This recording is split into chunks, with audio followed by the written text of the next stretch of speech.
Halo, selamat pagi. Perkenalkan kami dari kelompok 7. Nama saya Muhammad Samarana. Dari sebelah kiri saya ada Ahmad Nuwar, Alexandra Maharani, Nora Hima, Nabila, Felicia Abisurya, dan Dicendra Halim.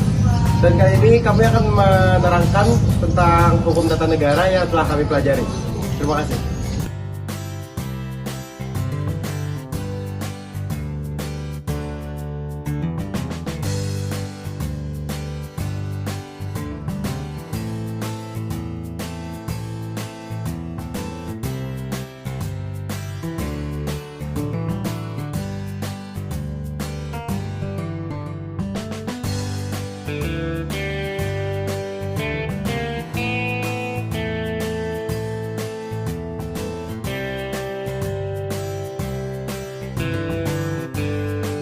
Pertama, kita akan membahas tentang ruang lingkup hukum tata negara.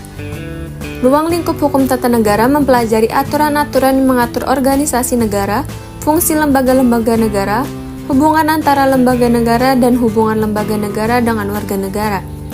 Fokus utamanya adalah konstitusi, peraturan perundang-undangan, dan prinsip-prinsip hukum yang mengatur sistem politik dan pemerintahan.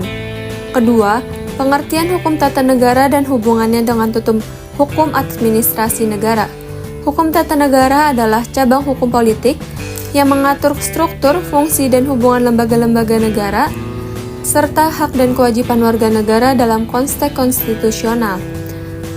Hukum tata negara mengatur kerangka besar dan dasar konstitusional, sementara hukum administrasi negara mengatur operasionalisasi sehari-hari administrasi publik dalam kerangka yang ditetapkan oleh hukum tata negara.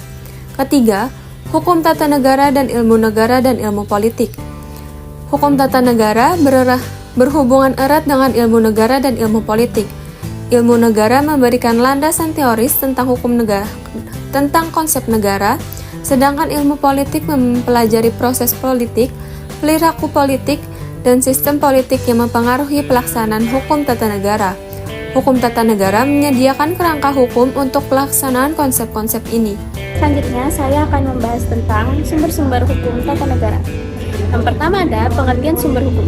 Sumber hukum adalah segala sesuatu yang menjadi dasar dan pedoman dalam pembentukan dan pelaksanaan hukum. Yang kedua adalah macam-macam sumber hukum. Sumber hukum terbagi menjadi dua, yaitu sumber hukum material dan sumber hukum formil. Sumber hukum material adalah faktor-faktor yang mempengaruhi isi hukum seperti kondisi sosial, politik, ekonomi, budaya, dan moral. Lalu ada sumber hukum formal. Sumber hukum formal adalah bentuk-bentuk hukum yang diakui secara resmi seperti undang-undang, konvensi, jurisprudensi, dan doktrin. 3. Sumber hukum tata negara. Sumber hukum tata negara mencatat konstitusi, yaitu Undang-Undang 1945 sebagai sumber hukum tertinggi. Kemudian ada undang-undang, yaitu produk legislatif yang mengatur lebih lanjut ketentuan konstitusi. Kemudian ada peraturan pemerintah, peraturan presiden, dan juga peraturan daerah. Kemudian ada hierarki peraturan undang-undang Republik Indonesia. Menurut Undang-Undang Nomor 12 Tahun 2011, hierarki peraturan perundang-undangan di Indonesia adalah 1. UUD 1945, kedua ketetapan MPR, ketiga undang-undang atau Perpu, yang keempat ada peraturan pemerintah atau PP, yang kelima ada peraturan presiden atau Perpres, yang keenam ada peraturan daerah provinsi, dan yang ketujuh atau terakhir adalah peraturan daerah kabupaten atau kota. Selanjutnya, mari kita pelajari asas-asas hukum tata negara. 1. Pengertian asas-asas hukum tata negara.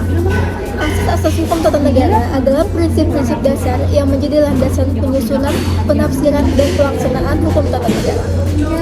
Yang kedua, ada dimensi asas hukum tata negara.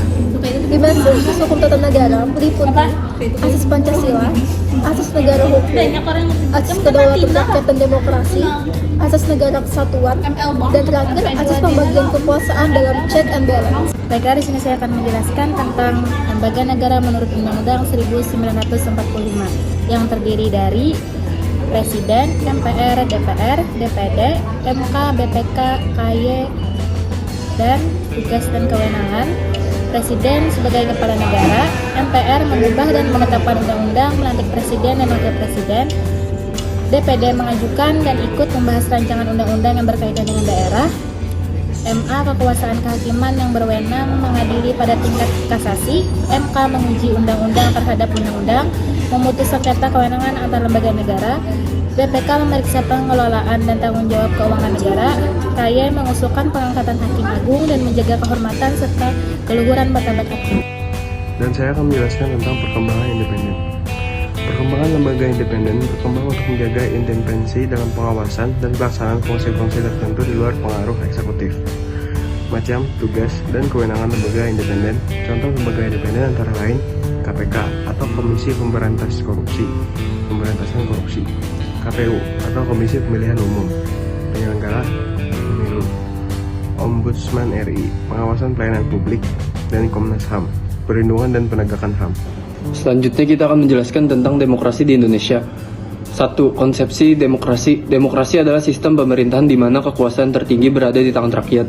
2. Sistem dan praktik demokrasi di Indonesia. Indonesia menerapkan demokrasi Pancasila yang berdasarkan nilai-nilai Pancasila dan UUD 1945. 3. Sistem dan pelaksanaan pemilu di Indonesia. Pemilu di Indonesia dilaksanakan setiap 5 tahun untuk memilih presiden, anggota DPR, DPD, dan DPRD. Menjelaskan tentang asas-asas pemerintahan daerah. 1. Ada asas desentralisasi, pelimpahan wewenang dari pemerintah pusat kepada pemerintah daerah untuk mengatur dan mengurus urusan pemerintah di daerahnya. 2. Ada asas dekonsentrasi, pelimpahan wewenang dari pemerintah pusat kepada pejabat pemerintah di daerah untuk melaksanakan tugas tertentu. 3. Ada asas tugas pembantuan, penugasan dari pemerintah pusat kepada daerah atau pemerintah daerah kepada desa untuk melaksanakan tugas tertentu dengan kewajiban mempertanggungjawabkannya kepada yang menugaskan. Sekian penjelasan hukum tata negara dari kelompok kami. Mohon maaf jika ada salah kata. Terima kasih.